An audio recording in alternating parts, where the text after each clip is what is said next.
नमस्कार। आज हम बात करने वाले हैं मैल्कम ग्लैडवेल की बहुत ही मशहूर किताब ब्लिंक के बारे में।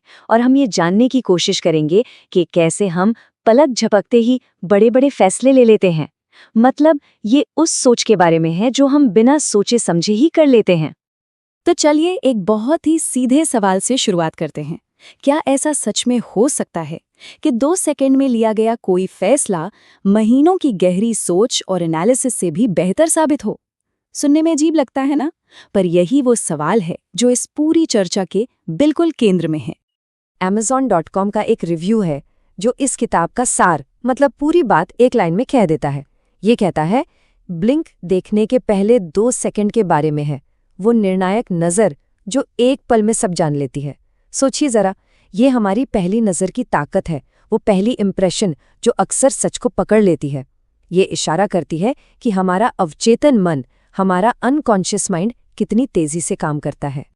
तो ठीक है, अब इस आइडिया को एक असल दुनिया के उदाहरण से समझते हैं। और ये कहानी है गैटी कोरोस की, एक ऐसी कहानी जो ग्लैडवेल अपनी किताब की शुरुआत में ही बताते हैं और ये सच में सोचने पर मजबूर कर देती है।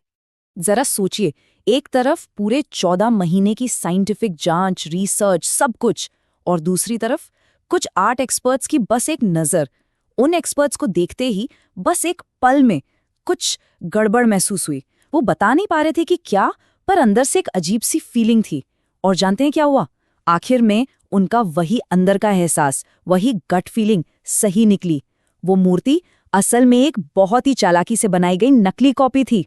ये एक जबरदस्त उदाहरण है कि कैसे हमारा दिमाग कभी-कभी आंकड़ों से ज्यादा जानता है। तो सवाल ये है कि ये जादू होता कैसे है? ये बिना सोचे सोचना आखिर है क्या चीज? ग्लैडवेल अपनी किताब में इसके पीछे की साइंस और साइकोलॉजी को खंगालते हैं। तो चलिए हम भी इसमें थोड़ा और गहराई से उतरते हैं। ग्लैडवेल इस चीज को एक नाम देते हैं, थिन स्लाइसिंग। इसका मतलब हमारा दिमाग किसी भी सिचुएशन या इंसान के बारे में बहुत ही कम जानकारी, मतलब एक पतली सी स्लाइस लेकर उससे एक बड़ा और अक्सर बिल्कुल सटीक नतीजा निकाल सकता है। ये कुछ ऐसा है जैसे जानकारी के पूरे समंदर में से सबसे जरूरी बूंदों को चुन लेना। कमाल है ना? और ये जो थिन स्लाइसिंग है, ये मुमकिन हो पाती है हमारे अडेप्टिव अनकॉन्शियस की वजह से। ग्लैडवेल इसकी तुलना एक मेंटल वैलेट या एक दिमागी सहायक से करते हैं जो 24 घंटे 7 दिन काम करता है। ये पर्दे के पीछे चुपचाप सारी इन्फॉर्मेशन को प्रोसेस करता रहता है और हमें तुरंत फैसले लेने में मदद करता है, और हमें इसका पता तक नहीं चलता। और ये सिद्धांत सिर्फ आर्ट तक ही सीमित नहीं है, ये हमारी जिंदगी के कई अलग-अलग हिस्सों में काम करता है। जैसे किसी कपल की बस कुछ मिनटों की बातचीत सुनकर ये अंदाजा लगाना कि उनकी शादी टिकेगी या नहीं, या फिर टेनिस कोर्ट पर एक खिलाड़ी को देखकर ये भांप लेना कि वो अगली सर्विस पर डबल फॉल्ट करने वाला है। इन सब में हमारा वही एडेप्टिव अनकॉन्शियस ही तो काम कर रहा होता है। लेकिन रुकिए, क्या इसका मतलब ये है कि हमें हमेशा अपनी गट फीलिंग पर आंख बंद करके भरोसा कर लेना चाहिए? नहीं, बिल्कुल नहीं। ग्लैडवेल हमें चेतावनी भी देते हैं। वो कहते हैं कि इस तेज सोच का एक स्याह पहलू, एक डार्क साइड भी है, एक ऐसी साइड जहां ये हमें बुरी तरह से गुमराह कर सकती है। इसे कहते हैं वॉरेन हार्डिंग इफेक्ट। ये तब होता है जब हम अपनी पहली नज़र में बनी छवि या किसी स्टेरियोटाइप के आधार पर फैसले ले लेते हैं।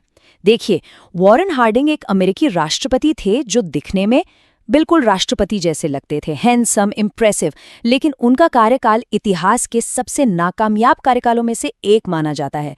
हुआ ये कि लोगों ने सही संकेतों के बजाय गलत संकेतों पर ध्यान दिया, सिर्फ इसलिए क्योंकि वो सही दिखते थे। और कभी-कभी इन गलत फैसलों के नतीजे बहुत ही दुखद होते हैं। अमारू डियालो का मामला इसका एक बहुत ही गंभीर उदाहरण है। यहाँ पुलिस अधिकारियों ने तनाव के एक पल में एक बेगुनाह इंसान को खतरा समझ लिया था। ग्लैडवेल बताते हैं कि कैसे बहुत ज्यादा स्ट्रेस के पल हमारे दिमाग को सचमुच अंधा कर सकते हैं। इसी को वो माइंड ब्लाइंडनेस कहते हैं। तो इस किताब को लेकर लोगों की राय क्या है? क्या ये कोई रेवोल्यूशनरी आइडिया है या फिर कुछ ऐसा जो हम सब पहले से ही जानते हैं? सच तो ये है कि इस किताब को लेकर प्रतिक्रियाएं काफी बंटी हुई हैं और दोनों ही पक्षों को देखना बड़ा दिलचस्प है। जैसा कि आप देख सकते हैं, इस किताब पर राय बिल्कुल बंटी हुई है।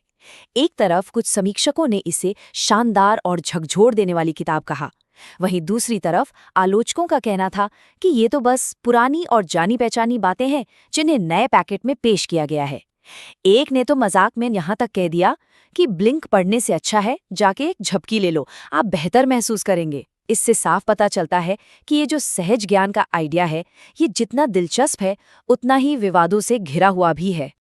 तो फिर इन सभी तर्कों, कहानियों और बहसों से हमें क्या सीखना चाहिए? असल सबक ये नहीं है कि हम आंख बंद करके अपनी अंदर की आवाज पर भरोसा करने लगे। नहीं, बल्कि असल सबक ये है कि हम उसे बेहतर बनाने के लिए उसे ट्रेन कर सकते हैं। तो सवाल है कैसे? हम अपनी इस ब्लिंक करने की क्षमता को तेज कैसे कर सकते हैं? ग्लैडवेल के काम से 3 बातें सामने आती हैं। पहला, अनुभव और ज्ञान हासिल करना। दूसरा, किसी भी सिचुएशन में सबसे जरूरी, सबसे रेलेवेंट फैक्ट्स पर ध्यान देना सीखना। और तीसरा, उस सारे शोर को, उन सारी फालतू डिटेल्स को फिल्टर करना सीखना जो हमें भटका सकती हैं। ये असल में एक स्किल है जिसे प्रैक्टिस से बेहतर किया जा सकता है। तो अंत में हम इसी एक विचार पर आते हैं कि हाँ, कम जानकारी बेहतर हो सकती है, लेकिन सिर्फ तब जब वो सही जानकारी हो। पर ग्लैडवेल अपनी किताब के आखिर में एक बहुत ही दिलचस्प सवाल छोड़ जाते हैं। वो पूछते हैं, अगर हमें लोगों को बेहतर तरीके से ब्लिंक करना यानी तेजी से सही फैसले लेना सिखाना हो तो एक ब्लिंक कैंप असल में कैसा दिखेगा? ये एक ऐसा सवाल है जो हमें अपने ही फैसले लेने की क्षमता के बारे में और भी ज्यादा सोचने पर मजबूर कर देता है।